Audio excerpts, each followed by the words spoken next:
È possibile giocare a Remnant 2, un titolo uscito a luglio 2023 su una GeForce GTX 1080, una scheda video lanciata 7 anni prima?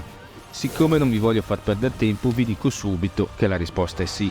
Se però volete sapere quali sono le prestazioni, i settaggi che ho utilizzato e soprattutto se ne vale la pena, restate fino alla fine del video.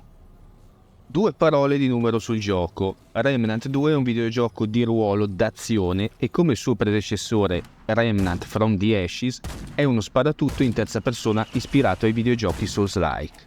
Riguardo il gioco, molti utenti hanno segnalato problemi di prestazioni come bassi FPS, stuttering, nonostante avessero specifiche hardware di fascia alta. Io nel mio piccolo ho testato il gioco un paio d'ore e posso dire di essere riuscito a giocarlo con soddisfazione, nonostante diverse rinunce obbligatorie. Voglio sottolineare che la scheda video utilizzata, la GTX 1080, è l'unico componente datato utilizzato nella mia build. Nel sistema testato infatti abbiamo un Core i7 di 13ª generazione, 32 GB di RAM DDR5 eccetera eccetera eccetera. Nella descrizione vi lascio tutti i dettagli da nerd del caso. Ho detto del caso, con la S di Savona. Ok, adesso veniamo alle cose serie, le prestazioni. In generale, per quello che ho potuto testare fino ad ora, il frame rate difficilmente scende sotto i 60 frame al secondo.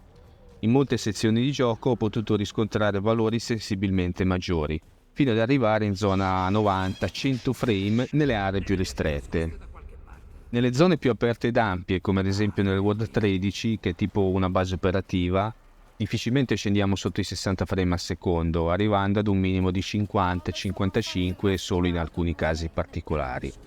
Le zone aperte ed ampie sono quelle che solitamente danno maggiori problemi perché semplicemente c'è più roba da vedere, diciamo.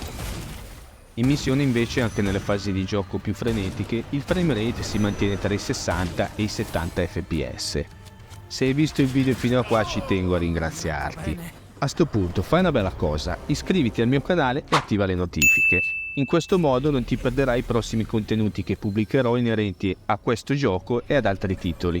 Se poi hai anche voglia di mettere like e di lasciare un commento, sei veramente il numero 1. Ora andiamo a vedere i settaggi che ho utilizzato. La modalità di visualizzazione è impostata su schermo intero, cosa che tra l'altro consiglio sempre di fare anche al di fuori di questo gioco. La risoluzione l'ho impostata in Quad HD, che è il massimo consentito dal mio monitor. Motion Blur e V-Sync sono disattivati e la frequenza dei fotogrammi è sbloccata. Dopo alcuni test ho scelto come upscaler quello di Intel rispetto alla tecnologia FSR di AMD. Su questo titolo, a mio avviso, la tecnologia Intel ha una resa grafica leggermente migliore. Tutte le impostazioni della qualità grafica sono state impostate su bassa, ad eccezione della distanza visuale che è stata impostata su media, perché comunque se devi sparare da lontano ci sta che non vedi le macchie informi, no? Dalla distanza. Infine nelle avanzate ho disattivato tutto, compreso il minimizza latenza input, che nel mio caso paradossalmente sembrava quasi aumentarla. Allora, con questi settaggi, a mio avviso, il gioco è assolutamente godibile. Certo, come avevo anticipato, abbiamo delle rinunce obbligatorie. Nello specifico c'è poco da fare, dobbiamo rassegnarci a una qualità grafica che ha un po' il profumo di alcuni titoli di qualche anno fa.